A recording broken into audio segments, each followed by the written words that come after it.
Bergen Community College presents Bergen Bulldog Radio on FiOS Channel 26. The views and opinions expressed in this program are those of the participants and do not necessarily reflect the views or positions of Bergen Community College.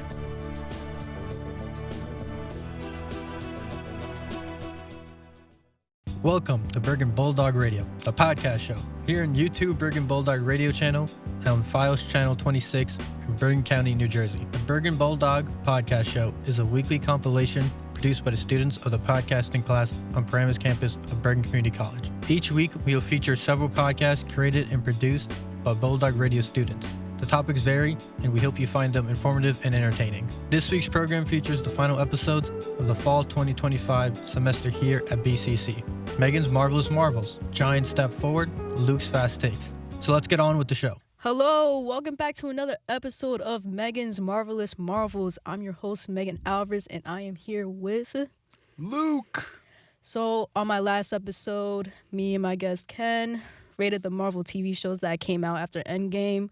You're just basically saying, like, if these shows are peak, if they're a flop, or they're mid. So on today's episode, we're going to be rating these movies if they're peak, if they're a flop, or if they're mid. Okay, so we're going to start with Spider-Man Far From Home. Yo, I am not a hater of that movie. I will tell you that right here. I feel like it was mid. Okay, well, we have differing opinions already. You thought it was peak? No. Oh, I was about to say. I thought it was good. I liked it. Tell me why you think it was mid. I don't know. Like, the only good parts on there were, like, I say, like, with Mysterio. Loved him. Where, like, he kind of, like, if you think about it, kind of, like, hypnotized Peter Parker. Okay. And then you saw, like, Tony Stark's grave right there. That was a good scene right there, actually. Agree. No, Mysterio was done really well, I thought. I mean, also Jake Gyllenhaal. No, Fire all the drones now! Come on now. Okay, maybe I might have to change it, not gonna lie. Yo, Jake Gyllenhaal just cooks. What could I say? Yeah, I liked it. It wasn't like, I guess, a classic Spider-Man story because he's in Europe. Yeah. But like, I think we're just used to him like being in New York instead of him in a different country. Oh, for sure. But I don't know. I liked it. I definitely loved it when it came out, and recently I'm like, okay, it's not like incredible, but I like it. I heard a lot of people didn't like it. Yeah, I'm kind of surprised. I thought it was fun. But the fight scene was great. I like the part where Spider-Man uses like spider senses, where like he just closed, where he just closed his eyes, when he's dodging all the drones and stuff. That was fire. But I liked how they did have like the drones and everything. Like they kind of made it believable. He's not just like some street magician. Yeah. So, love that. Okay, next, Black Widow. Huh? What? Black Widow? Oh, right. Yeah. Mid. I say it's mid. It definitely would have been better if it was released like years ago. It still wouldn't have been great though. It's just kind of like a flat movie. And yes, I agree with you. They released it after she died already. So it's like, okay. Because we're like, what is the point of all this then? What is the point? And then they're adding Taskmaster to waste her. I was not feeling that movie, I have to say. Not horrible, just not a good movie. It was mid. Yeah, agreed. All right, next up, Shang-Chi. Yo, that was fire. Fire. It was fire. Love Shang-Chi, bro. It was fire. I do not like that there are haters on this movie. Really? Easily the best fight choreography in this movie, I feel like. Yo, the fight scenes were great. Yo, that scene in the building. Yo, that was fire. Oh, with the dude in the mask. Was it like it was like the where they were doing construction on the building, right? Bro, that was fire. That was fire. The bird's eye view shot, right? You have the shot of them like fighting. Oh my. I like how overall like Shang-Chi got like better. Like he developed his like fighting skills when he was like training. Like I don't know where were they like when they started training. Yeah, they were like on like a type of like island or something. Yeah, their homeland, wherever that was. Yeah, I think he was. Yeah, I think he was originally from there. That's where like his mother was from. Yes, and we saw that in the beginning. Yeah.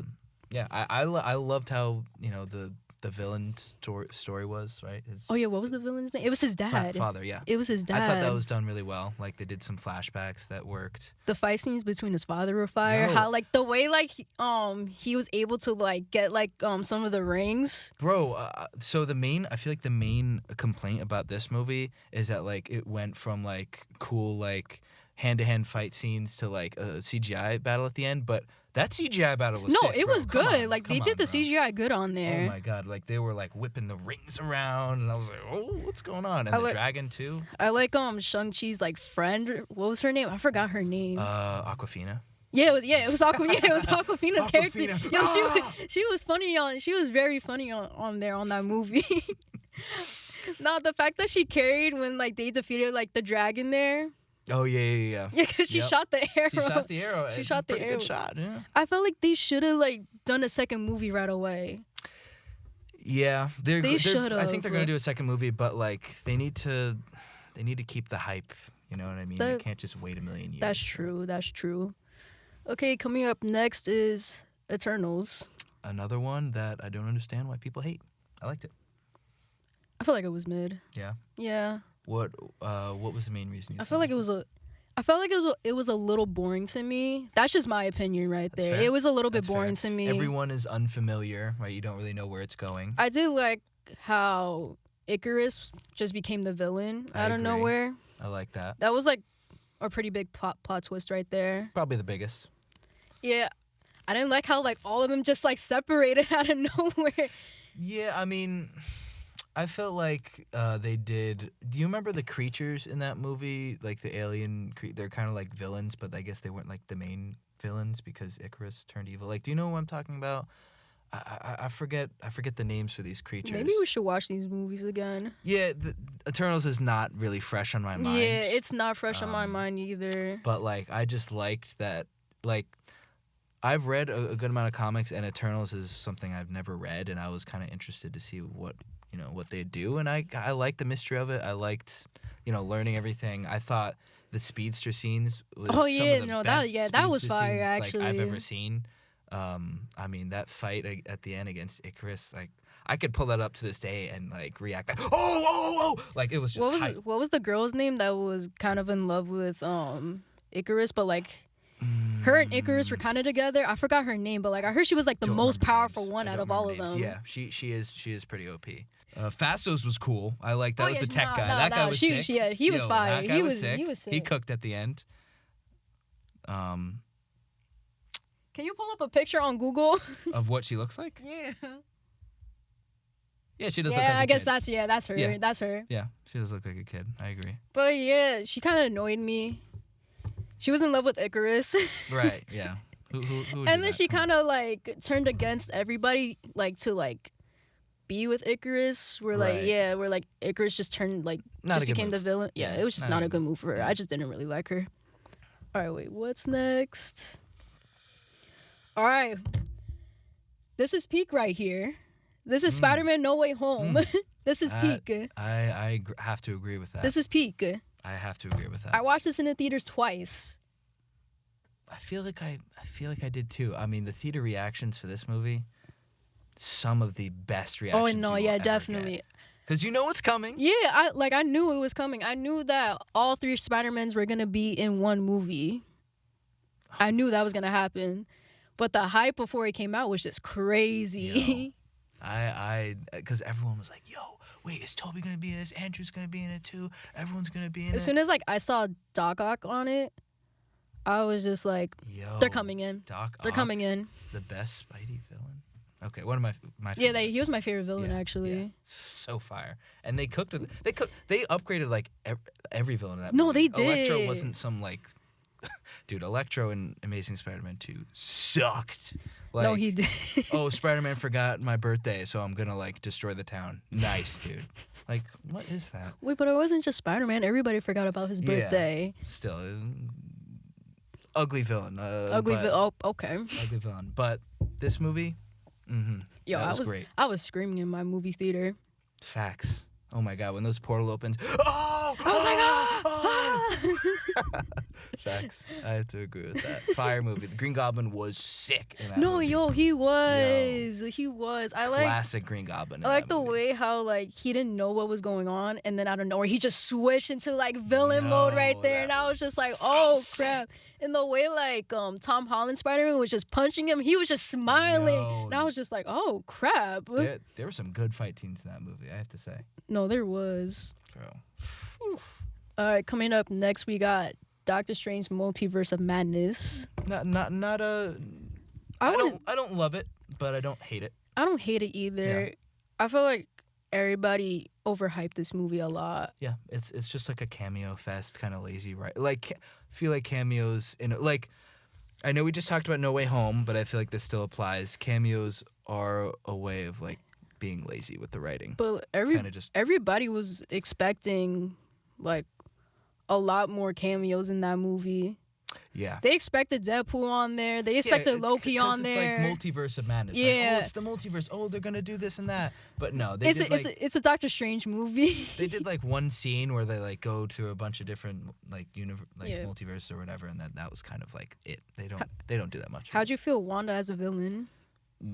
Did not really make sense because if you saw WandaVision, like, you feel like she's like, oh, okay, so she's like she went through her grief arc. She kind of, But if you think about it, she lost everything. Yeah, 100%. I don't really blame her for becoming the villain. I don't blame her. I just feel like I don't understand why they did that right after WandaVision. If WandaVision didn't exist, I'd be like, oh, this is. But I did hear that the writers didn't watch WandaVision. Marvel. Disney. Which is why that movie was mid. Disney, once again. Again. You know the writers for Born Again. I like Born Again. But it doesn't compare to the first 3 seasons of Daredevil. But they specifically told the writers for Born Again not to watch Daredevil. What? Mm-hmm. That's wild. Yep. Insane. Should we talk about Wakanda Forever next? Because I feel that's comes out before. Yeah, we could talk about that. How'd you feel about this one? So before I said it was peak, but I felt like it was like a little bit boring in the beginning. I feel like it was getting more interesting when Shuri became the Black Panther. Okay. That's when it just got more interesting for me. Yeah, I did like the Namor scene where that was his name, right? Namor. Namor, whatever his name is. It was cool. I like how he just invaded Wakanda and just starts like destroying everything. That was the best scene, I have to say. The horror Wakanda scene, pretty much. Wakanda's getting flooded. Like, that was my favorite scene. I feel bad for Shuri though. Yeah. Her brother died.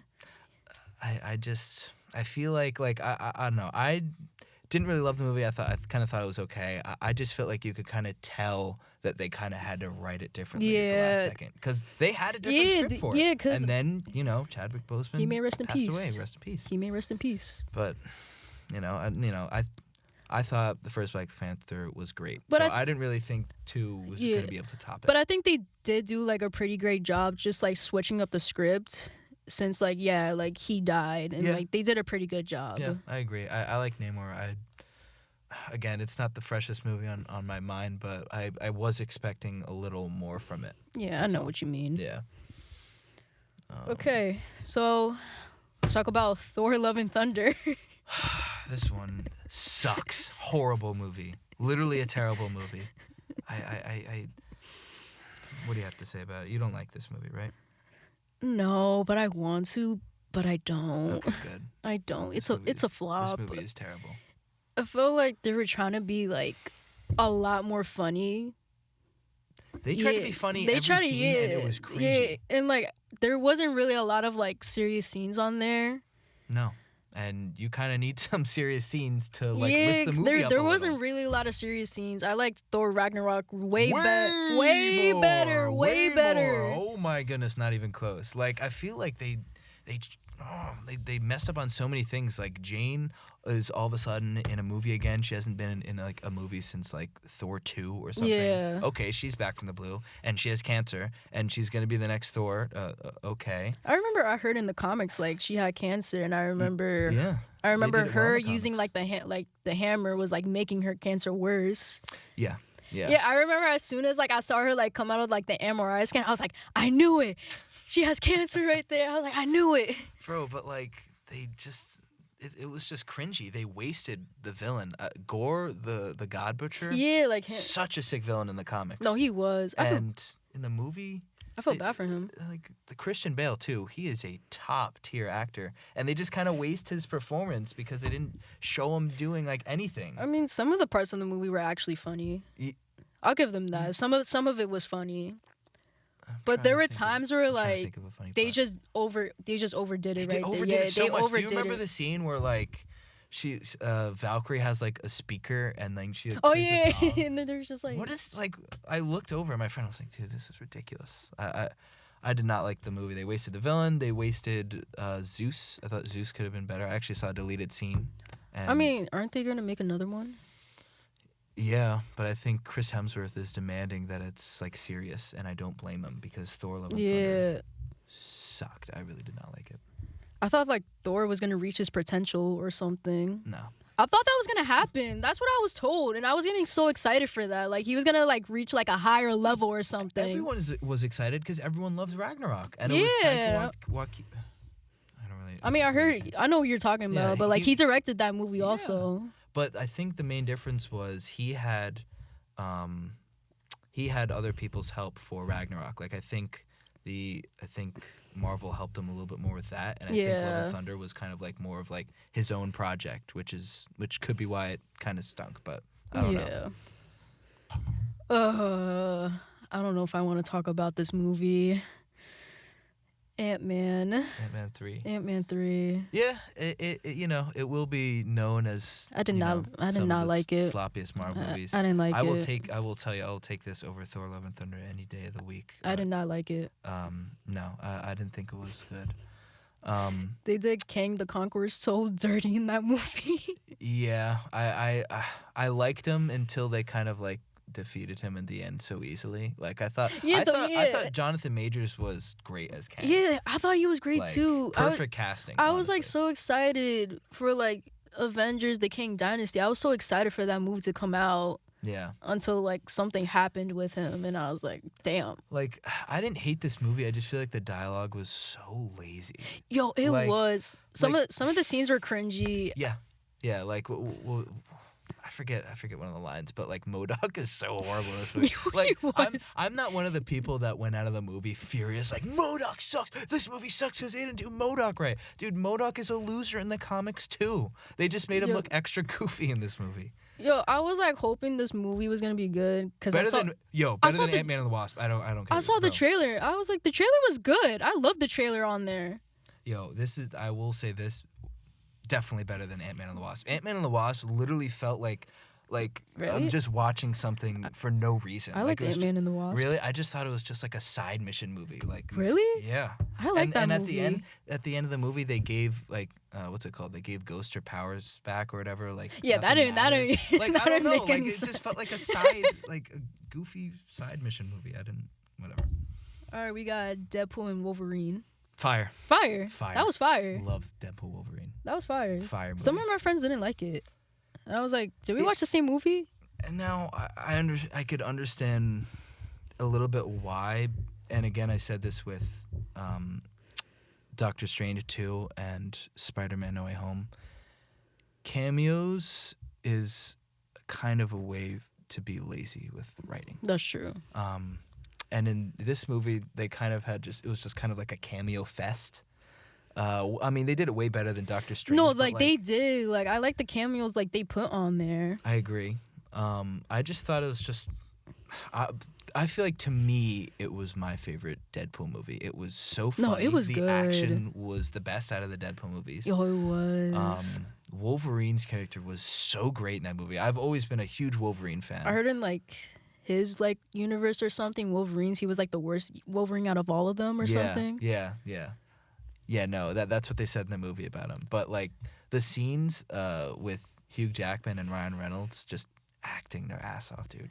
I liked how they show like kind of like the Avengers on there. Yeah. They show like Thor crying or something on there. Yo, Where like Loki dies or something. oh my god, bro! But Human Torch too with Oh yeah, with no, that scene was funny Chris right Evans, bro. there.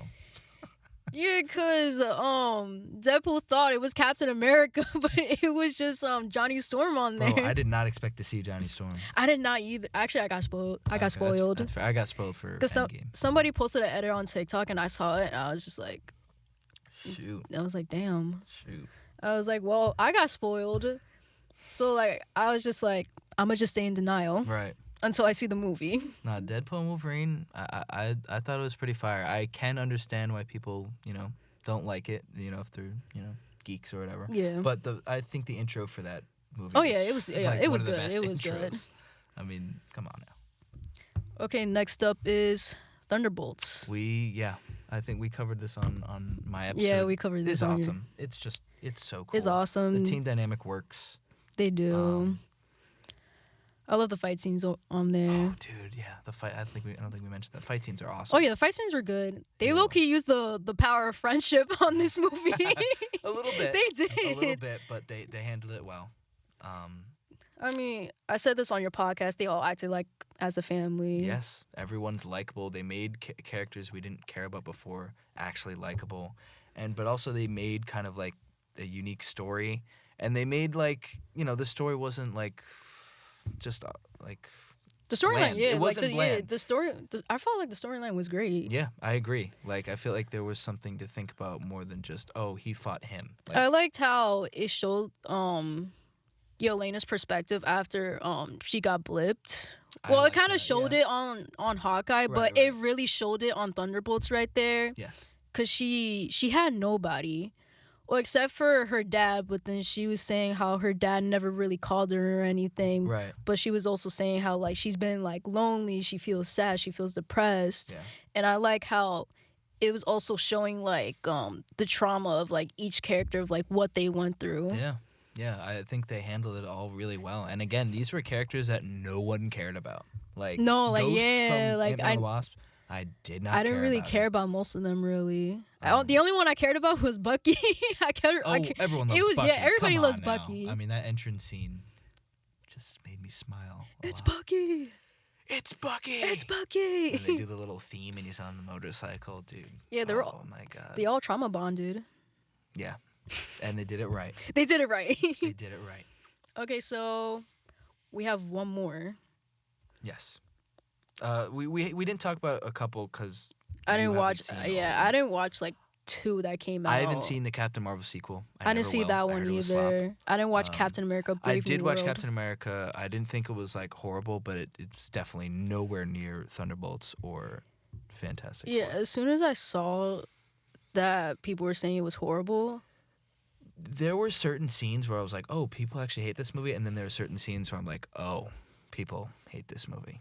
yeah. I As soon as understand why. people said they didn't like it, I 'Cause, was like, just like, I'm not watching it. Like Captain America, Sam Wilson, he's not able to beat Red Hulk, but he kind of somehow does. He did. Yeah, Red Hulk's the villain. Huh? Yeah, Red Hulk's the villain. So like, there's a scene where Red Hulk like grabs like a piece of like a building, and with like all his strength, he like tries to hit Captain America, Sam Wilson, and like I guess using his just like suit or whatever, he stops it. Dude, he'd die. That's just He would that's die, just dude. just plot armor right there. That is plot That is armor. straight up plot He armor. would die. I'm telling you, Red Hulk would just stomp on him. Goodbye. All right, we got our last one. Fantastic Four. Solid. I like this. It one. was solid. I like It was this one. great. I love the Human Torch. I have to say, I He like the Human Torch he a lot. really carried in that movie. I was worried that, because the casting, I was 50-50 about. Really? But yeah, because I thought, Ben Grimm, what's his name from The Bear, did the thing. Yeah. Great actor, great choice.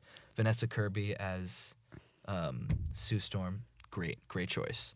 Pedro Pascal. Pedro Pascal, I was like, ooh. I felt like he was a good. Did Yeah, good. he did He good as did Reed good. Richards. I He did agree. really good. And with Human Torch, I didn't love that casting. I was like, really? This guy is supposed to be he like did good this? as him though. Yeah, he He did. really did. He did, and they made his character really likable. Like, it wasn't just Yeah. some, like, jock dude. Like they made him likable. I was scared he was gonna die. I was scared. Wait, who almost died at the end? I think Johnny Storm. No. Was it?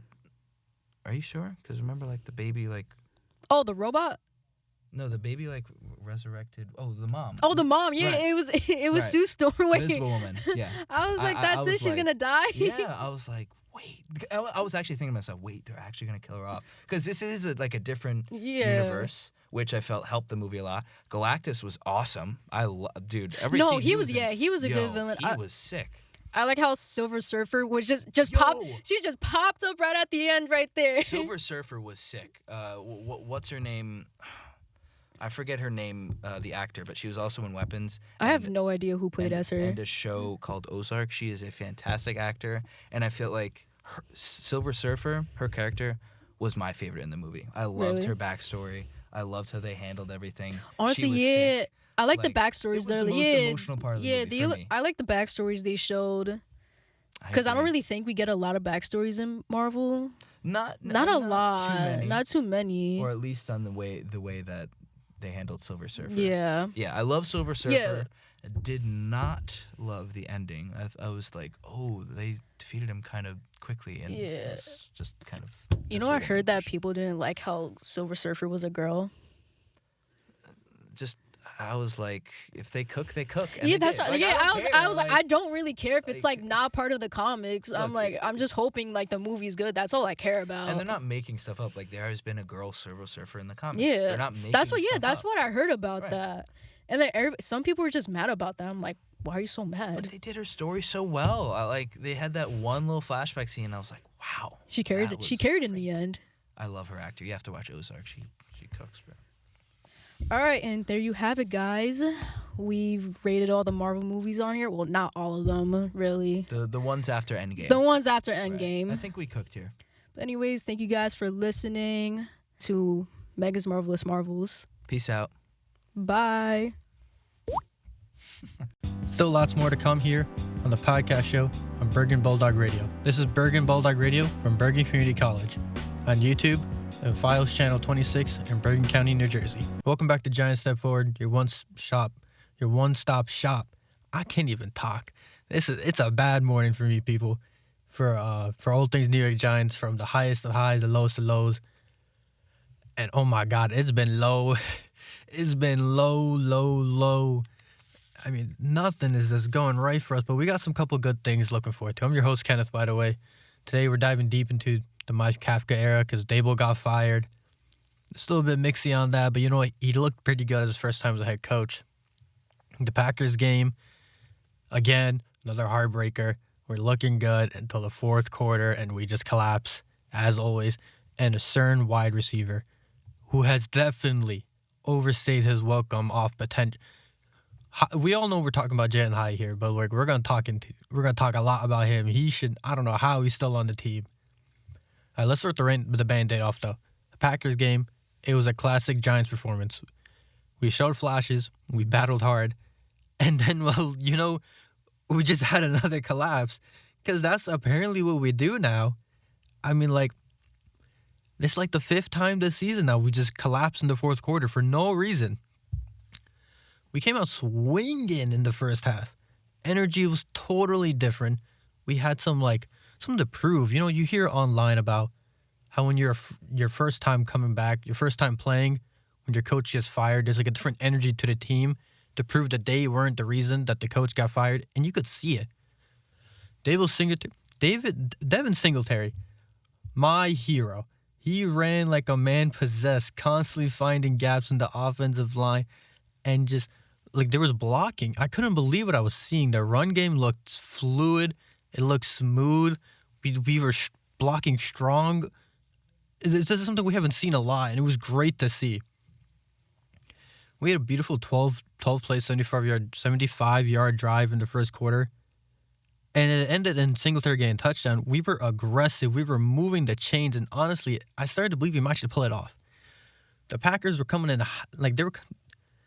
Now, they lost.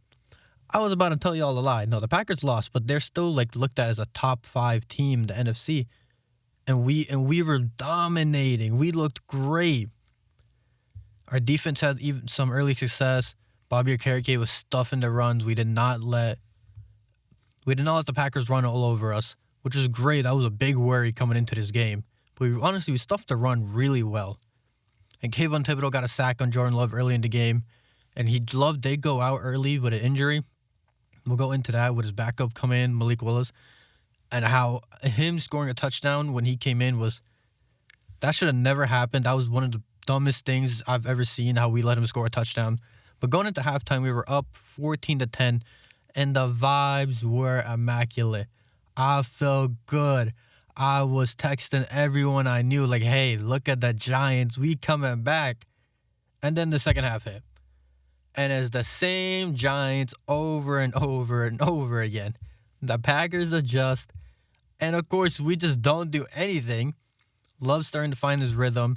He picked apart his zone coverage in the middle. And it was just a disaster. I couldn't believe what I was looking at. I was like, what happened to the defense in the first half? The turd? I can't even speak. I'm just so frustrated about this defense. In the third quarter, they had a drive where the Packers just methodically marched down the field. They had 3 third down conversions before they scored, and we just couldn't do anything to stop them. The defense again looked gassed and out of sync, and offensively we just stalled out repeatedly. We couldn't sustain drives, and the lack of consistent pressure meant our offense was always on the field for way too long. The turnover battle was the real killer, though. You can't win the game if you're giving the ball away. It's one of the simplest rules in football. We had about 5 times where it should have been picked off, and Jameis, the football god, was looking out for him because I don't know how the Packers didn't pick it off. That ball hit their hands 5 times, and thankfully it only got picked off once, but that one time it did was the worst, man. That was the worst time for that ball to get picked off. I mean, ultimately a loss is a loss, but we looked pretty good. I love the aggressive play calling in the first half fight. And, we're going on with an interim head coach. Kafka's never been our head coach. And we looked really good, surprisingly. But let's talk about the play. Every Giants fan is talking about the interception that ended the game. The situation was beautiful. We were 4th down, game on the line, ball to Packers 25, okay? This is about to be a miracle. This is about to be something you make edits out of, Winston drops back, looking for the end zone to secure the miracle win. He sees Jalen Hyatt. I can't say the words I'm thinking of online, but oh my God, what are you doing? He sees Hyatt open on a corner route. To the fans who don't know what a corner route is, so basically you're going to run. Hyatt had a run route where he's going to run straight for about 10 yards, and then he's going to put his foot on the ground, and he's going to cut outside. Instead of making his cut outside, he just stops running. That's no one could believe what we were looking at if you look at the replay. It was I don't even got words because you don't see that. He literally stopped his route as the ball was in midair, and it just allowed the Packers safe to make the easiest play of his life and seal the game away. Jameis he's known for being the ball slinger, right? The guy who throws for 30 touchdowns and 30 interceptions. But this was not on Jameis. He was expecting Hyatt to run through his route like you would a receiver to run it. And I don't understand what Hyatt was thinking because he stops in the middle of his route. And you can say for his defense, maybe he's stopping there because he's in between all these defenders and he's found the open space. But Jameis is the backup coming in. You do not have chemistry with him. Why are you making a game time decision like that? Just run the route. And if it doesn't go, it doesn't happen. But to make a game time decision to just stop running your route when you have no connection with you have no chemistry with Jameis. It infuriates me because we drafted Hyatt thinking he's going to be this big play guy for us. And he just has not produced at all. Like, Hyatt has to catch some serious heat. He's been on the cutting block for about 2 years now. But we'd be like, hey, look at his what he can be. Look back at college. Look what he can be for us. We're going on potential here. But for how long can you look at potential and it just does not come? It's just, oh my God, I'm stuttering because just thinking about it makes me mad again. How does that happen? Look, Hyatt has to be cut. Jalen Hyatt cannot be on this team next year. Look at the numbers. In his rookie year, 2023, he was 23 catches for 373 yards. His production fell off a cliff in 2024, though. 8 receptions for 62 yards. And so far this season, right now in week 11, is just 5 catches for 35 yards. That's production we're thinking of from a third round pick. You're a third rounder, and this year you only have 5 catches for 35 yards. No. The flashes are there, sure, but they're far and few between. You can't build a reliable offense around flashes. The lack of development in his route running is the biggest Oh my God, you would think this guy's never run a route before watching him run. He still struggles to consistently create separation, and it's just these mental lapses that are always there. Like on the interception play, he just hasn't proved that he knows of the situation he's in. Earlier, there was a play where it was a go ball. Jameis threw a perfect go ball, expecting Hyatt, our deep, run, fast guy, to go after. And instead, he does the same thing again, where he just cuts his run short, and thankfully, somehow it wasn't picked off. It should have been picked off. But it's just like, what are we doing here? Hyatt, like, why are you stopping on your routes? Just run it. Make the contested catch. Why are you giving up? He's a one-trick pony that can't even consistently do his one trick well. How does that make sense? And his lack to ever block is something we cannot overlook, especially now with Dart and his design runs we're doing with his legs. And going forward, seemingly we're going much more forward with our run game with Tracy and Singletary. And with Scatterwood back next year, I expect us to be a pretty run-heavy team. And if you're not going to block, get off the team. We don't need you to just hog up space. Look at Isaiah Hodgins. Hodgins was with us when we made that playoff run, I believe 2022. And he was a stud. He was so consistent. And for whatever reason, no one knows yet, we let him go. He went to the Pittsburgh practice squad, and we picked him up before the game. And immediately made a bigger impact and caught more clutch passes than Hodgins ever has. Hyatt ever has. Apologies. Hodgins came in and immediately made an impact. Moving the chains on key plays, including a clutch 12-yard reception on 4th and 3. And that just tells you everything you need to know about the current depth chart. We have better, more consistent options already on the roster, and we can't afford to waste a roster spot on a player who can't execute basic fundamentals. It's time to cut our losses and move on. Look at how Wandell has emerged this season as our wide receiver on with Lee Kerr. We have the talent. We have to cut out who can't be there anymore. The silver lining in all this mess is that the focus can now entirely shift to the future. With Dable out and Kafka taking over as interim, the rest of the season about the future. With the healthy Malik Neighbors and Scatteroo, hopefully he's looking good. He's been everywhere online, so I'm just going to assume his recovery is going well. The team has a couple of young stars to just build on. The focus really needs to be fortifying this offensive line, which has been playing great lately. Jameis got sacked twice, but compared to what normally happens in past seasons, that's not bad at all. And we need to find more consistent targets.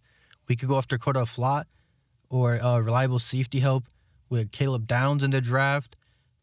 They're all great options. But we're not going to look too far ahead. Right now, let's look to this game versus the Lions this Sunday. And the Eagles just beat the Lions 16-9. What I've learned from that, looking at them on defense, the Eagles suffocated the Lions offense. They generated constant pressure on Jared Goff. And when pressure, Goff's performance drops off significantly. The defensive line, led by Brian Burns, I believe is second in sacks right now, needs to replicate that pressure and force Goff into uncomfortable throws.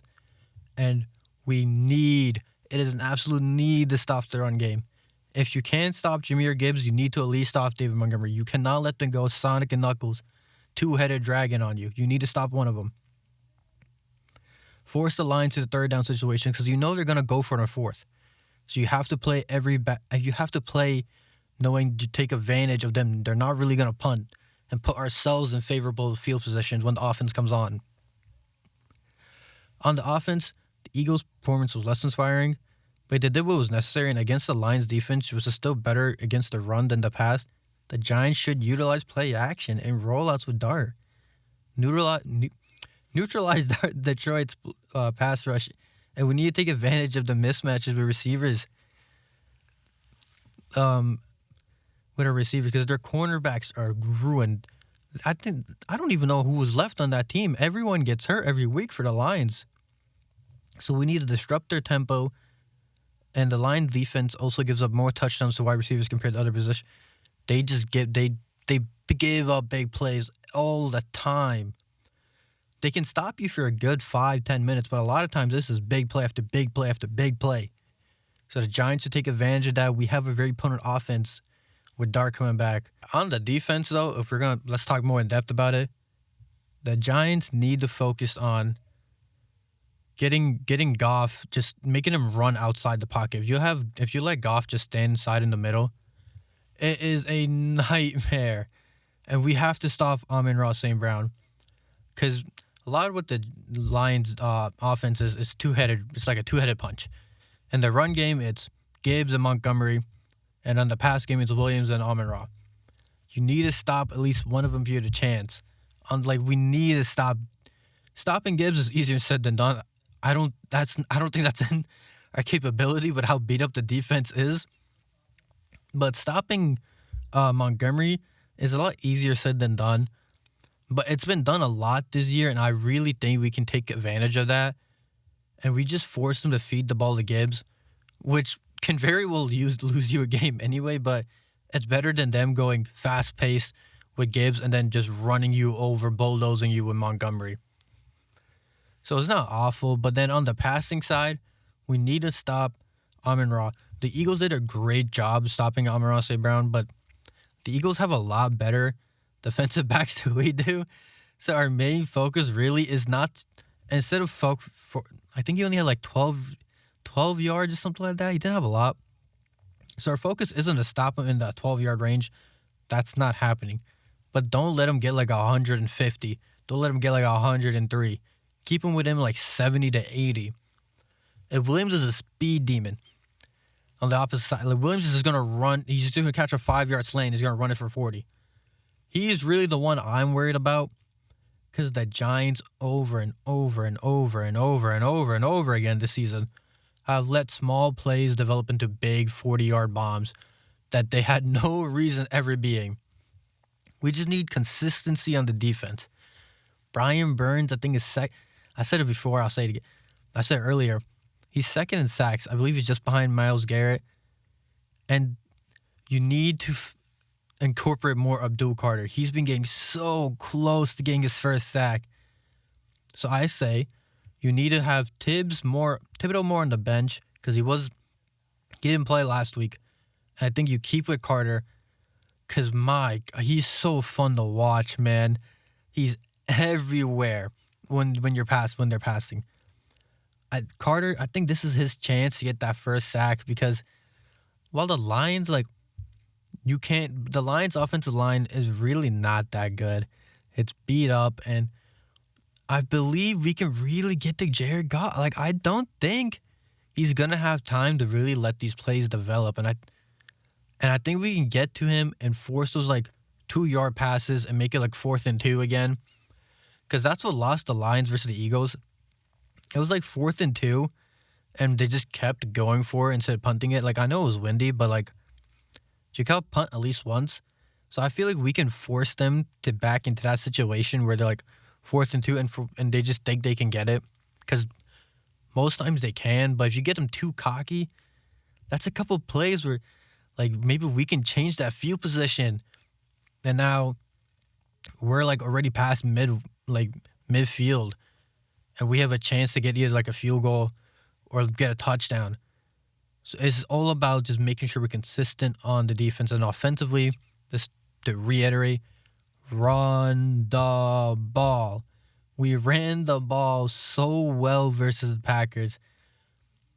It was great how we were running the ball. I don't think I've seen us run the ball like that in so long. Like, I don't know where that went from earlier, because when Scatterby was here before he got tragically hurt, we were running the ball like crazy with him. And then for whatever reason, once he got hurt, we just stepped away from it. Yeah, Tryon Tacey had 19 carries for 88 yards, and David Singletary had 16 carries for 44 yards, which doesn't sound great, but he had 2 touchdowns to go with it. And we just managed to beat up the defensive line of the Packers, which really let that like short intermediate 5-yard pass game open up. And versus the Lions' weak defensive line, because really all they have is Aiden Hutchinson. If you can neutralize Hutchinson, they got no one else on that defensive line, and we really should be able to run the ball down. We should really just run the ball and beat them up. We can't afford to not play physical. In the Packers game, we came out physical. We were like, screw it. Doesn't matter if we lose. We're going to put a beating on you. And we need to play the same way versus the Lions. I don't care who they have. Hit them hard and tackle and just keep moving those legs. We need to be physical. And really, with how easily the Lions get hurt, I feel like if you're really physical with them, they might just collapse on you. This is our best chance to get something moving. We're not looking for like a win. Even if we lose, I'm not really that upset about it, because we're like 2-9. You're not expecting much now. You're looking forward to next season, but I like to see us still stay competitive with a roster that is 2-9 against some of the top teams in the NFL. That just shows how much promise we have going into next year. When Neighbors is back, Scatterby is back, we have better offensive line, maybe some better defensive backs, better receivers. Dart's now had a full year under him. He's gotten used to the playbook and getting ready. Maybe we get a new coach. Who knows what happens with Mike McDaniels in Miami? He's playing good right now. They're playing good right now, but he could still leave. Who knows who comes up from the college scene and comes up here? There's a lot of big names that are rumored to sign to us. We have a lot of promise. And at 2-9, the fact we're still hanging around with all these big dog teams, it feels good. You're like, okay, we still have an opportunity here to really show out and show y'all who he is. Like, if we look into the draft, the Giants are going to draft either a receiver or we're going to draft a corner, because we're going to have like a top 5 pick. Personally, I would like us to get Caleb Downs, as I mentioned earlier. I believe we really need more help on the back end on our defense than we do anywhere else. Like, Banks has just been, I don't even want to talk about that guy. I don't know how he still has a job. I don't know why we haven't cut him. What a waste of a first-round pick. He's just absolutely garbage. And every time you see something like, wow, what a big play. I wonder who was on him. Oh, it was Banks. Wonderful. He's just awful. Get that man off my team, please. I see him every Sunday, and every Sunday I can't believe he's still there. I just keep thinking it's a dream. Like, no way you're still employed. And Flout's great, but I'm pretty sure his contract runs out coming into the year, into the offseason. And a lot of people are going to want him because, man, he has been playing. He's been playing really good. He's been solid for us on the back end, and he's only 24. Like, we have to really keep him, and I would absolutely love for us to get Downs to pair up with him in the safety, and because we used to have McKinney, and when we had good safety help, our corners were solid. Like, our corners are good enough to last if we have good safety help, so we really need to get Downs. And overall, I feel really good about the Giants. Like, I think we got something moving. And, like, if we want to let's talk back versus the Lions. Dart, like I mentioned, Dart needing to run the ball more, which is part of the reason why Daboll got fired, because Dart ended up getting hurt with a concussion. But I don't know. Like, I feel like the runs are still good. We just need to use them. He needs to slide, firstly. Someone teach this man how to slide. And secondly, he just needs to we just can't run him every play. If we're gonna run design runs with Dart, it needs to be like maybe 2 times, most 3 times a quarter. You can't run a design run with him like once every 5 plays. That's how he got hurt. Because he's too good. He's too like tough for his own good to slide. So we need to really, I say keep going with the design runs, but let's limit the use of them. And let's focus more on running it with Tracy and Singletary, who showed, again, versus the Packers, that if you feed them the ball at least like 15 times, sure, it may not be like 100 yards, but it's good enough that you can break down a defensive line and really open up that pass game. Like, Jameis stuck to the playbook and hit 5 yards, hit 7 yards, 8-yard throws. He wasn't going deep bombs because he knew we were trying to hand the ball off and just really slow down the game, which I think favors us. When we try to go fast tempo and keep up with all these high-scoring offenses, we stall out on drives and we get nothing. And then we're down like two touchdowns or 2 scores, and we try to come back, and there's only so much the defense can hold before it just collapses. So I really like our chances now versus the Lions. Weirdly enough, I think we might win. After seeing the Eagles' performance, I think somehow we pull off a miracle. I would prefer, like, if you want to be like purely about the stats, you would prefer for the Giants to lose so we have a better draft pick, because we're already 2-9. There's no point winning. But you're a fan. Who wants to watch your team lose every Sunday? I really think we could win.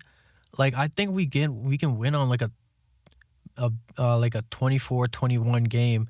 For whatever reason, the Lions' offense has just not looked that good, and I think we can really capitalize on how slow they've been the last couple of weeks and do well, because they had a great performance versus the Commanders, but like, it's the Commanders. They don't look good. Like, everyone looks good against the Commanders. Miami looked decent against the Commanders. So I think we could really pull something off and just get like a win that really puts some more wind under the sails of the team. It really shows like, hey, next year when we got people back from being hurt, we are going to be something else. It's just about keeping the performance good. Because looking into our division, the Eagles have won. It is what it is. But we beat them once, and in the second game, we were competitive. I believe it was like 24-27. I can't remember now, but we were really competitive versus the Eagles, and it shows that we can hang with the top dogs in our division. And we've been hanging out with the top dogs in the whole NFC. Like, the Broncos are 9 and I think they're like 9-2, 9-1, something like that. Like, the Broncos are 9-2, I believe, and we were up 33. Like, we were up like 33-9. Did we collapse at the end? Yeah, sure. But imagine what could have been if we kept everyone we had. Imagine what happened if we still had Malik Neighbors. We have shown that, hey, we can be one of the best teams. We are I believe we are actually the most promising upcoming team. We have so much talent with Dart. The offensive line is looking better. Scatterboo in the backfield. You pair him up with Tracy.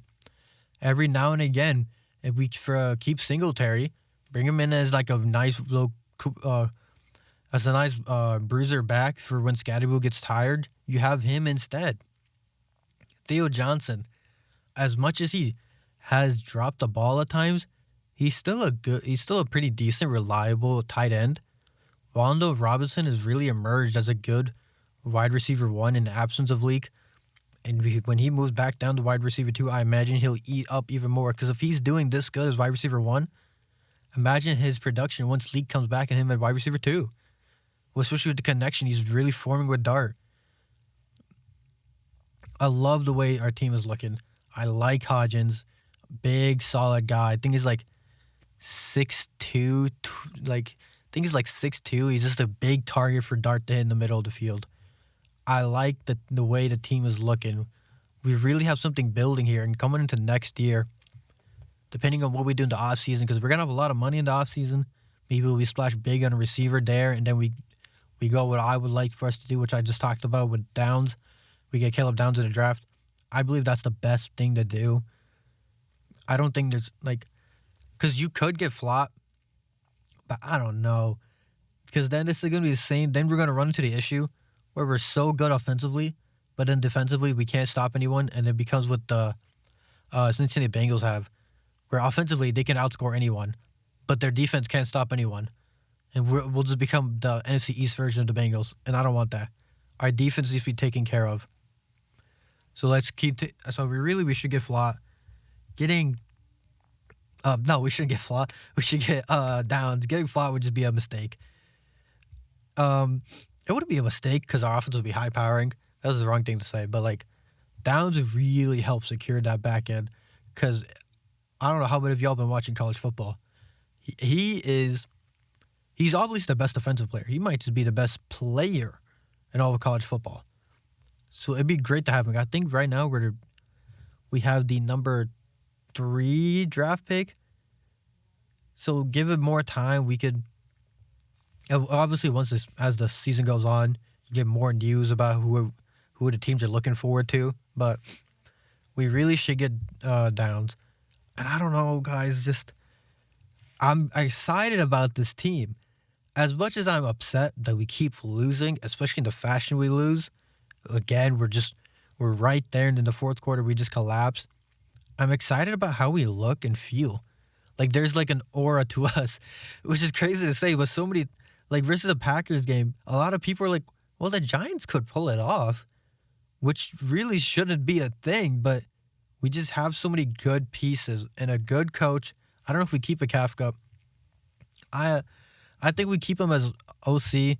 I don't really think you need him to bring him in as the head coach. I think you go get yourself a good, proper head coach. And it's just, if we look good, we have all the right pieces coming forward. I think like soon you could really see what the Giants can be. I mean, I'm just looking forward to it, man. Like this is gonna be next year. The rest of this year and next year is all building for the future. So yeah, that was a lot to break down. We're in a tough spot, but the focus is again on the future because we have so many bright stars that we just need to make sure it's like we're the diamond in the rough. We just have to make sure we do everything right. I can't talk because I'm so excited. Think about what next year could be for us. We can make a deep playoff run next year. It's all about developing our young players. Thank you for tuning in. I'm your host, Kenneth, and I'll catch you guys next time on Giant Step Forward. You're listening to Bergen Bulldog Radio, the podcast show, here on YouTube and Files Channel 26 in Bergen County, New Jersey. And now back to the show. Hey everyone, this is Luke Farley, and you're listening to The Final Cut on Bergen Bulldog Radio, the show where I talk about movies that actually hit. And today, we're doing something I look forward to every single year, my official top 10 movies of the year. But this one, I'm not doing this one alone. Joining me for this episode is a special guest, my friend, Megan. And she'll be revealing her top 10 as well. So you're getting 2 completely different lists, 2 different perspectives, and probably 2 different levels of chaos depending on how our picks line up. Now, let me say something. I love movies. I've been at the movie theaters 86 times this year. I kind of go almost every week. That's wild. Yeah, it's not a normal human thing, I have to say, but I guess I'm not a normal human. I love making these lists because, you know, every movie on here hit me in a completely different way. You know, some emotionally, some visually, and some so hard that I walked to the theater like, yo, no way this movie just did that. So we're going from number 10 all the way to 1. Buckle up, because a lot of these movies that we're going to cover, Megan and I, we might have some different opinions, so we're going to be ready to go. So We probably will. let's get right into it. So, number 10, I have the movie called Bugonia. I believe this released about a month ago. So like I think like October 19th, I think this released. This movie was made by someone named Yorgos Lanthimos. I hope I'm saying that right. It's a Greek filmmaker. He only makes good movies, or at least the ones I've seen, and I was just blown away by this movie. I mean, Yorgos Lanthimos is genuinely insane in the best possible way. Every time he drops a movie, you know it's about to get weird, uncomfortable, beautiful, and kind of hilarious all at once. And Bugonia delivered exactly that. Jesse Plemons, I don't know if you saw Breaking Bad. He is Todd from Breaking Bad. I heard about Breaking Bad.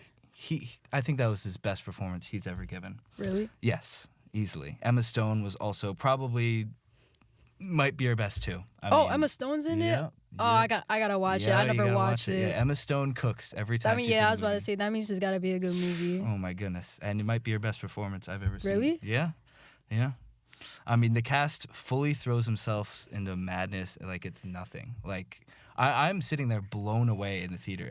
Every frame looks like a painting. Every silence feels like it's hiding a threat. I mean, Yorgos just has a way of making a movie feel like it's crawling under your skin while also making you laugh at the most messed up moments. Everything about Bugonia feels intentional. The awkwardness, the tension, the surreal energy. And it reminds you why Yorgos is in a league of his own. And that kind of haunting energy actually leads perfectly into a movie that surprised me with how deeply emotional it was. Number 9, I have The Long Walk. Oh my god, I wanted to watch that one You so heard about bad. it? You heard about it? Yes. Yeah, no, so whenever a Stephen King adaptation comes out, it's either like decent or like kind of bad. But this one was far from bad. It was really, really good. I mean, this movie absolutely blindsided me. I expected something cool because it's, a Stephen King adaptation, but I did not expect something this emotional, haunting, or, something this human. This movie has such a heavy but beautiful soul to it. There are moments that shock you, moments that break you, and then an ending that just sticks with you. Number 8, I have Sinners. Have you? I did watch Okay, that one. Okay. Yeah, I feel like there was a lot of buzz when this came out. Oh, this is going to be the Oscar movie of the year. I love this movie. I mean, I think most people agree with me that it is awesome. Ryan Coogler really said vampires are back, and I believed him instantly. Everything about Sinners works, the characters, the emotion, the atmosphere. But the thing that shocked me most was how seriously it took the vampire rules. Now, that might be like a weird, unique thing that... but, like, I feel like they don't really do that in movies that much, where like, the vampire rules are actually well done. Like, the invitation rule, I feel like they used that. It was the best use of that since Adventure Time. I don't know if you watched Adventure Time, but... I only watched a little bit of it. Okay, I never that's really watched a lot. That's fair. I feel like I needed to mention that because they did vampire rules really well. But I just appreciate that. You have to be... The invitation rule is like you have to be invited inside for the vampires to come inside. I mean, it's just a classic rule. The villain in this movie, Remick, played by Jack O'Connell, was amazing. He's not a one-note villain. He feels complicated, conflicted, almost heartbreakingly human. And that music, oh my goodness. Yo, the music was fire there, actually. I was like levitating at some points, I feel like. The music was fire. I liked it so much. They were doing things, and I was like, how are they even doing this? Bro, the part that got me so mad was like where like the one girl was like telling them to come in, and I was like, what is wrong with you? What is her problem? I was like, what's wrong with you? Bro. And I'm like, you could have just waited till daylight and that was it. You just needed to wait there. Bro, if you didn't know that was bad news, I mean, come on, bro. No sense of danger. Enough of me rambling. Let's switch it up. Megan, why don't you take over? What are your 10 to 8 picks? All right. We got number 10, 28 years later. Okay. I actually didn't know you watched that one. It's not a bad movie, but the only problem I had was like the beginning was so good though, because it started with so much action in the beginning, but then like halfway through it was just so slow right after that. The pacing. It was like the different. pacing. Yep. It was just so different right there. I don't really watch a lot of movies, so that's why I added that as like my top 10. That's fair. I liked it a lot. I feel like I'd maybe give it like 7.5 or 8. It could have been even better if they didn't add that last scene. I don't know what they were on adding that last scene. You know what was what goofy juice did that guy drink to make that last scene? You know what was so messed up? The fact that like he brought the kid's mom to see a doctor just for her to find out like that she has cancer. But then she was like, you know, I kind of knew about it, and I was like, there was no point of you going over there then. Right. He could have just stayed where he was from the start. I liked the doctor's character. I liked his character a lot. I thought they did the ending pretty well. He carried. Except for that last scene. The Power Rangers. maybe we do a little bit of spoilers, but like they're making a part 2. Yeah. So as long as that one's good, I won't feel as strongly. Yeah, because I was like, I didn't like the way they ended like that. But then it was like a zombie movie, and then like the last scene, it's like people with wigs like flipping around with nunchucks. Like, they were like, come on. They were the Power Rangers. Yeah. Well, what is with that? That's ridiculous. They were trying to be the Power Rangers. Okay, so we got number 9, Sinners. That's a great one, and I like your placement for it because it's not the best movie of the year, but I still think it's a good movie. It's fun. I do feel like the beginning was just a little slow to me, but I still liked it though. Yeah. It was still a good movie. Ryan Coogler just cooks, I feel like, every time, except for maybe Black Panther 2, but Black Panther. What I liked about it, I liked Michael B. Jordan's acting actually. I liked how he played like twins, and I actually felt like it was just like 2 characters right there. I didn't think it was just like one character and stuff. Like I actually felt like there was actually twins on there. Right, you could tell. Like he did such a good job on there. Okay. I agree. Number 8, we got Bring Her Back. Bring Her Back. That was a crazy movie. Ooh, man. That was a crazy movie, but it was also disgusting at the same time. Hey man, it's a horror movie. There's nothing wrong with it's a horror movie. But yeah, it was a good movie overall. I felt bad for that one kid though. Yo, the gaslighting was crazy. Yeah, because I felt bad for like the girl who was blind because she got gaslighted so much. Facts. Especially like to like her dad before like the dad died. The dad was like gaslighting her too and stuff. Yep. Even the brother was. Everybody was gaslighting her. She does not deserve that. She did not deserve that. I was glad she survived in the end, but then I was like, how'd you survive? Right. I was surprised she survived, not gonna lie. All right, so my number 7 is Bring Her Back. The movie that we just talked about. It. I guess I'll share share my thoughts on it. What are your thoughts? Like you have more thoughts than me. Not gonna lie. Maybe a little bit more, but which is fine.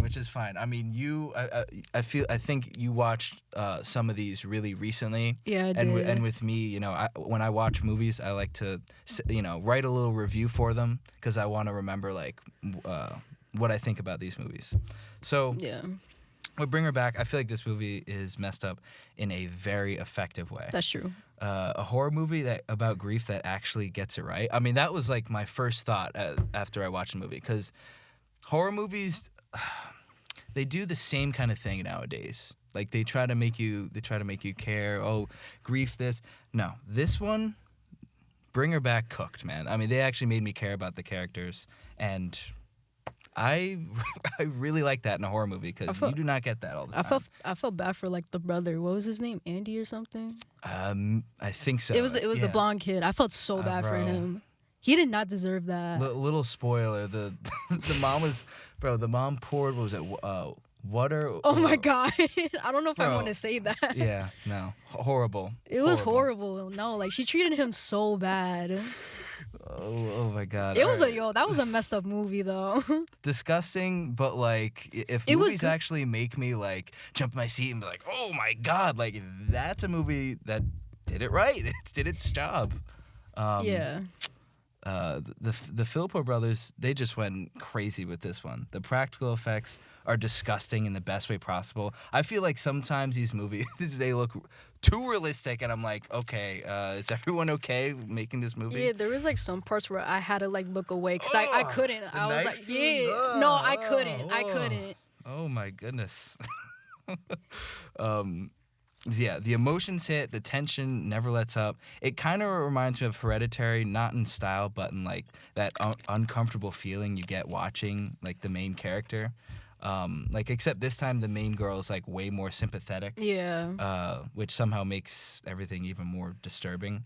A lot of like, I can't curse, but like what the F moments in here.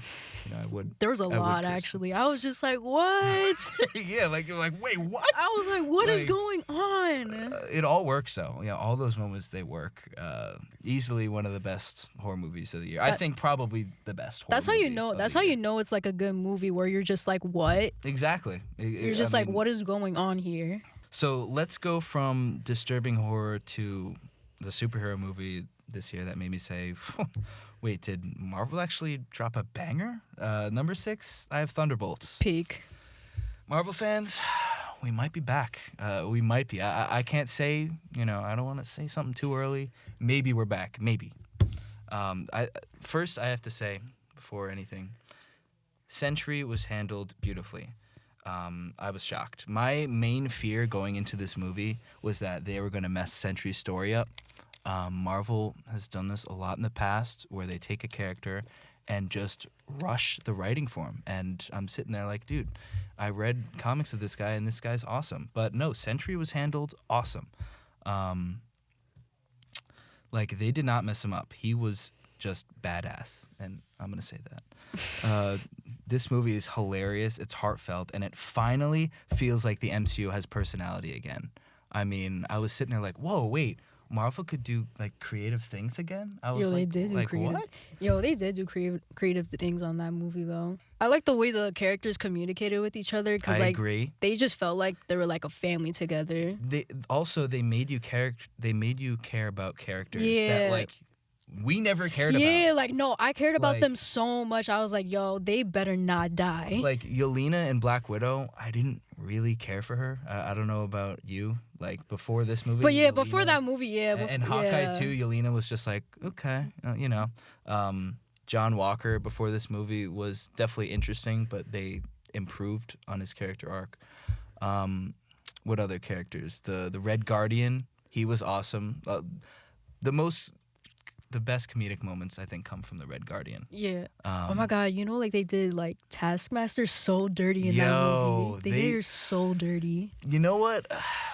If we're going from the comics, I feel like Taskmaster would like solo any of these other guys.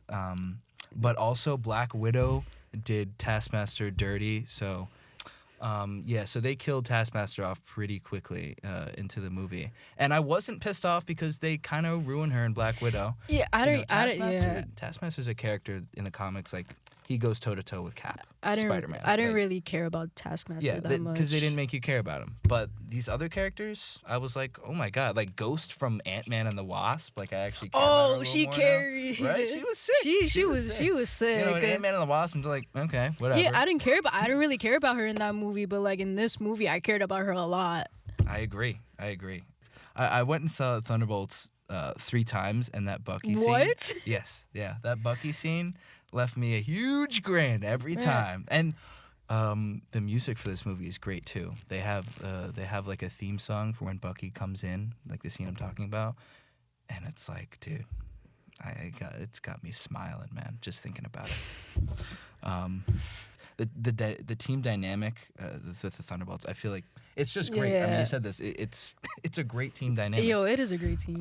It's not trying too hard. It's not pretending to be something it's not. It's just fun, legitimately fun.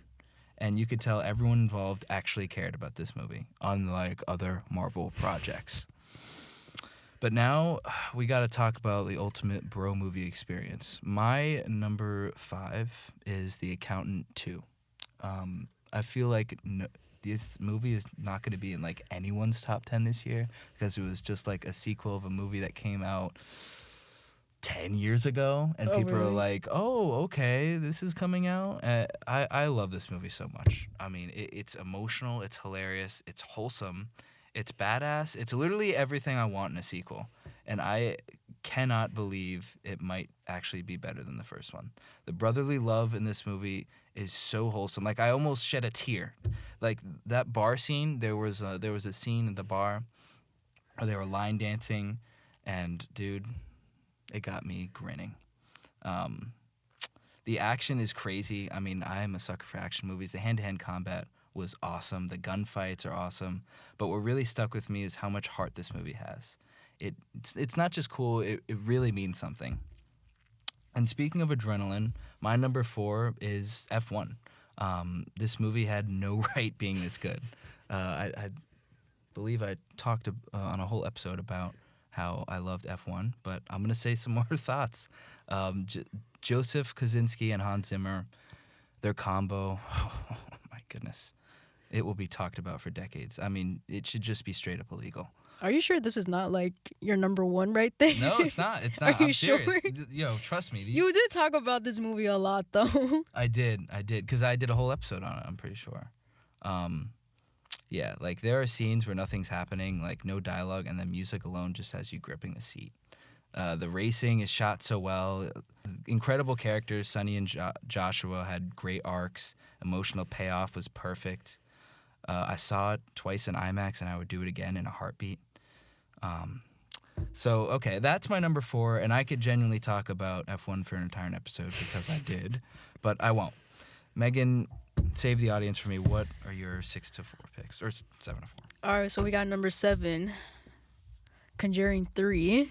Conjuring 3, okay. It wasn't scary, but the storyline was so good, actually. I really liked it. I liked it. I heard a thought it lot was of people didn't like it, and I was like, did we watch the same movie? Yeah, like, I mean, seriously, compared to, like, Annabelle movies, like, come on, this movie is... Because a lot of people expect it to be scary, but I was like, I didn't really mind it. Like, I didn't really care if it wasn't scary or not. I just really liked the storyline. A lot of scenes were good. They did good on the CGI. The part that caught me off guard was, like, this whole mirror that was, like, flying. Yo, and I was like, mirror what? scene was so great. I was like, what? Yo, that mirror scene was so great. And then they basically just used the power of friendship to just defeat the mirror. Yeah, I'm not fully on board with that part, but yes. They just straight up used the power of friendship right there, and I was like, oh, okay. Yeah, that's how they ended that We're just gonna end it right there. But yeah, I feel like Conjuring is kind of, at this point, it's like horror for like normies, but like they still did this one like good. It was still good. Yeah, I didn't mind it. Wait, did they make 3 movies or 4? They made 3. Or no, they made 4. Oh, I meant the 4th one. Yeah, no. Wait, did you say 3? I said 3. Yeah, no. This is the I 4th meant one. I meant the 4th one, Yeah, actually. there's 4, and then there's like 3 Annabelles and like 2 nuns. I forgot about the 3rd one. I didn't really like the third one. Third one was mid. Yeah, we Yeah, don't I have didn't to- really like the 3rd yeah, one. mid. I just forgot all about it. It was a straight to streaming movie. Yeah. All right, number 6, we got Weapons. Fire. It was a pretty fire movie. Fire. There was like some parts where I'm just like, what is going on? Yo, I was so confused in the beginning, and then as soon as like I got towards like the middle part, I was like, oh, I get what's going on right now. So I was like, why we have like 17 missing children in like a movie? And I'm like, what's going on? right, And why is this like teacher like getting like framed for it or something? right. But like overall, great movie. I agree. I like that they handle like creepy parts and like comedic parts Yeah. equally great. I like that. Yeah. Number 5, we got Fantastic Four. Ooh. I like the way like they introduced those characters. I like the way like they didn't go all the way back in the beginning of like how they got their powers. Like I agree. they kind of got like straight to the point. We don't need an origin story. Yeah, every time. I agree. because like they already made like 3 other Fantastic Four movies, but I like how like they all interacted with each other. I like how all the characters interacted with each other. They really acted like they were a family. I agree. You know, like what I heard like how like the Fantastic Four group are kind of like the Incredibles. How like the Thing is basically Mr. Incredible. Reed Richards is basically Elastigirl. Pretty much. Johnny Storm is like the Human Torch. yeah. No, wait, what? Wait, Human Torch is I was like nah, I was don't like remember talking the about kid's like name. the child from like Incredibles. I was talking about like the one that runs really fast. Dasher. Yeah, it was Dasher. him. I was like, I It don't was remember this him. kid's name. And then like Invisible Girl was like Violet from like Incredibles. Let me just say this: Fantastic Four, the comics came out first, so they win. I like it. I like Incredibles though. No shade to Incredibles. Incredibles is fire. Facts. Okay, and coming at number 4, we have Superman. It was a fire movie. Love Superman. The thing I actually watched it this morning. It was pretty fire. I remember the first time I tried to watch it, my dad kind of ruined it for me because he was like, "This is all AI," and I'm like, "Dad, like this is CGI." Brain rot's got to. Like I get it, it looks fake, but it's CGI. It's not AI, or maybe it is. We just don't know. No, not AI. No. You sure? Yeah, I'm pretty sure.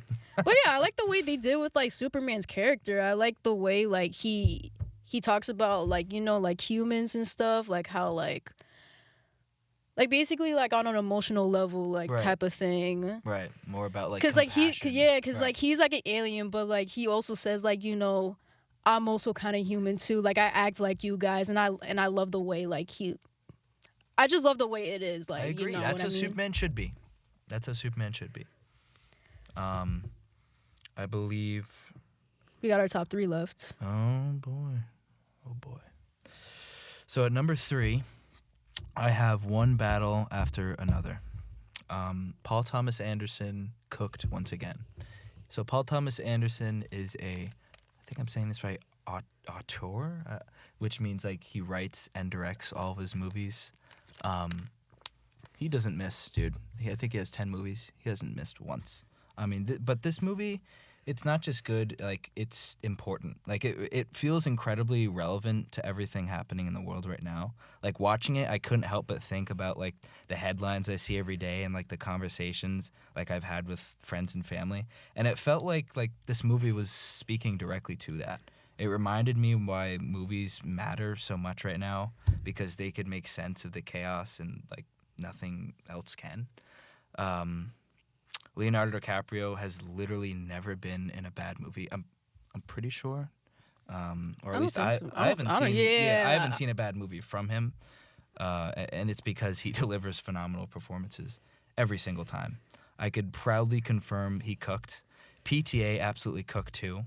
Sean Penn was unbelievable. I mean, he played this like disgusting like villain character. Ooh. Oh my goodness. Teyana Taylor and Regina Hall were excellent, and Benicio del Toro is the GOAT. Everyone in this movie went all in.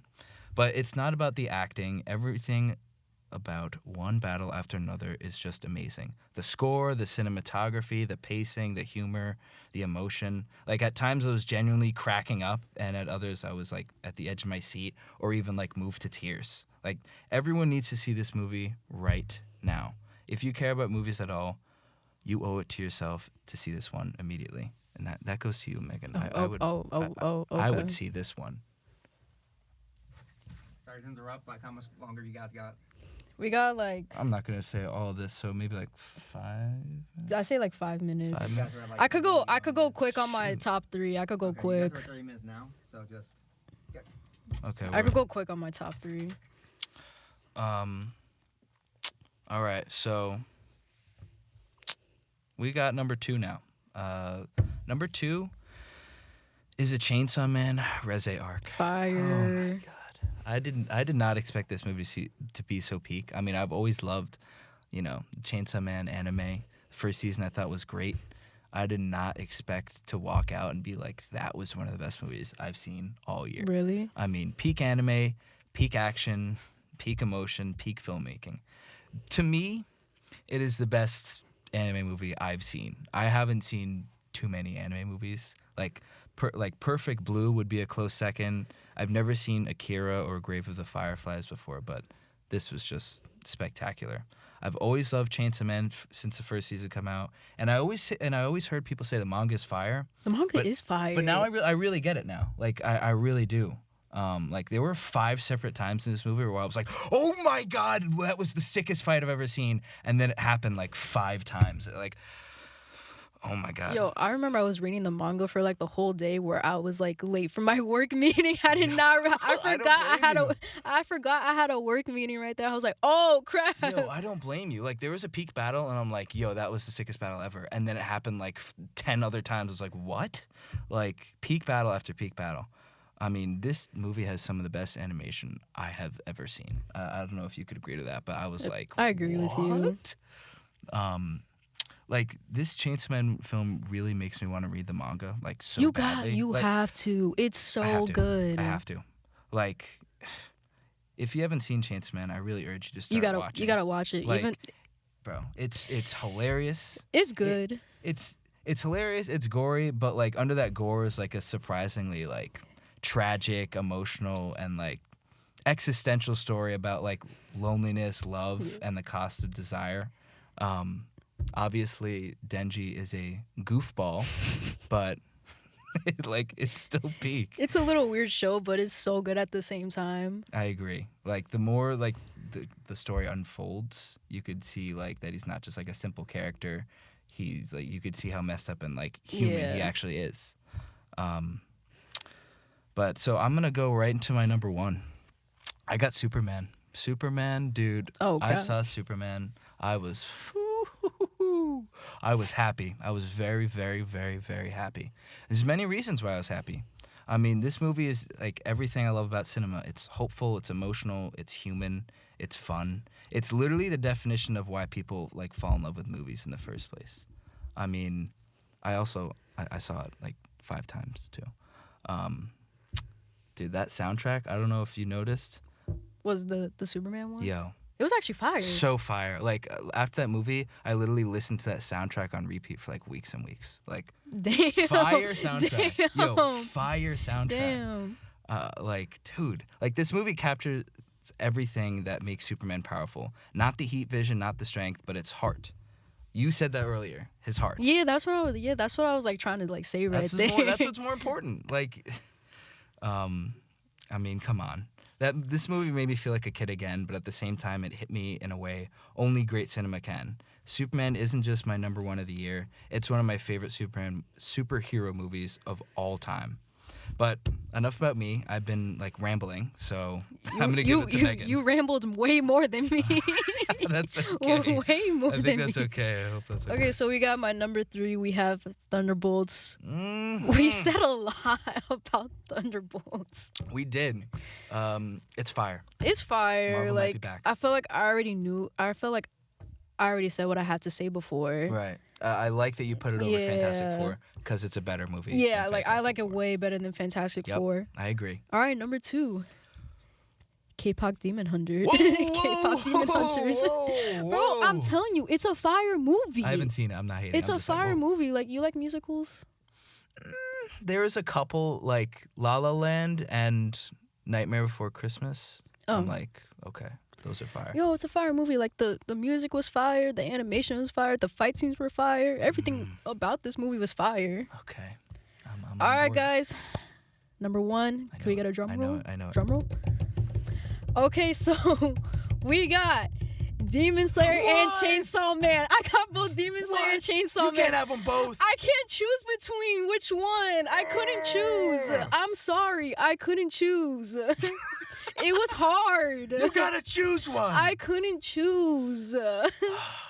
It was hard. I haven't seen Demon Slayer, so I wish. I could Yeah, give a better what is opinion. wrong with you? How do you just stop watching Bro, it? I was like, I don't know, these characters are annoying. Like, I couldn't finish it. How do you just stop? I don't know. Everyone is like saying that I should have kept going. You should have kept going because like you stopped at the best arc right there.